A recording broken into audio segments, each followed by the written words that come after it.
আমার পরিবারের ধরেন যে যারা আমার বাবাকে অনেক সম্মান করতো, অনেক রেসপেক্ট করতো, তারা এখন বাবার এই সিদ্ধান্তে বাবার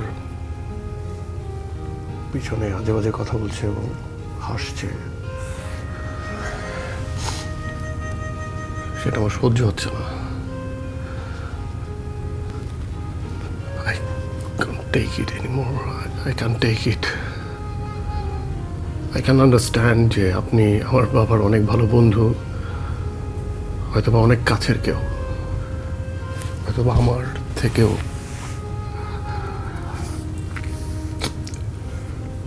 I'm sorry, but বাবা বলেছে you are lonely as well. আপনার হয়তো সাপোর্ট দরকার,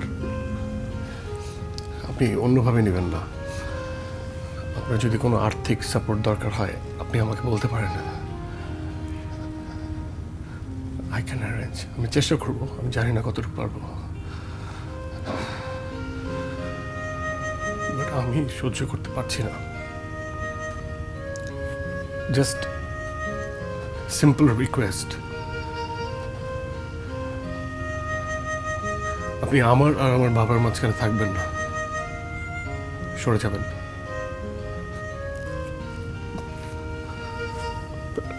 প্লিজ।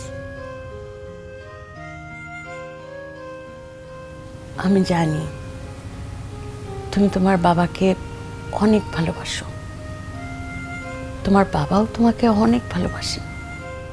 আমি কখনোই তোমাদের বাবা ছেলের এই ভালোবাসা নষ্ট করব না। মানুষের যখন বয়স হয়ে যায় আর সেই মানুষটা যখন কর্মহীন হয়ে পড়ে তখন সে বন্ধুহীন হয়ে যায়, তখন তার সময় কাটানোটা খুব কষ্টকর হয়ে দাঁড়ায়। সেই মানুষটা তখন চায় তাকে কেউ যত্ন করুক, তার সঙ্গে গল্প করুক। তুমি নিশ্চয়ই তোমার বাবাকে একা করে দাওনি। তুমি হয়তো ঠিকঠাকভাবে তোমার বাবার যত্ন নিচ্ছ, তোমার বাবার মনের কথাগুলো শুনছো, তোমার নিজের কথাগুলো বলছো, তাই না? একটা সম্পর্ক হচ্ছে নিজের মনের ভাবগুলো যার কাছে প্রকাশ করা যায়, সব কিছু বলা যায়, এমন একজন মানুষ জীবনে সত্যি খুব দরকার। তুমি তোমার বাবার জায়গায় নিজেকে একটাবার দাঁড় করিয়ে দেখো, অনেক কিছু অনুভব করতে পারবে। আমি যে আপনার এখানে এসেছিলাম, আপনি প্লিজ বাবাকে বলবেন না। ঠিক আছে, আমি তোমাকে কথা দিচ্ছি,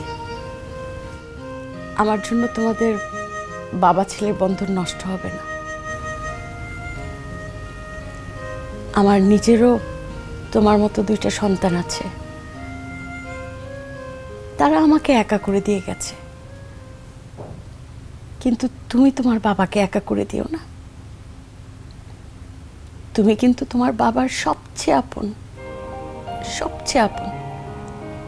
তুমি তোমার বাবার পাশে থেকো, কেমন?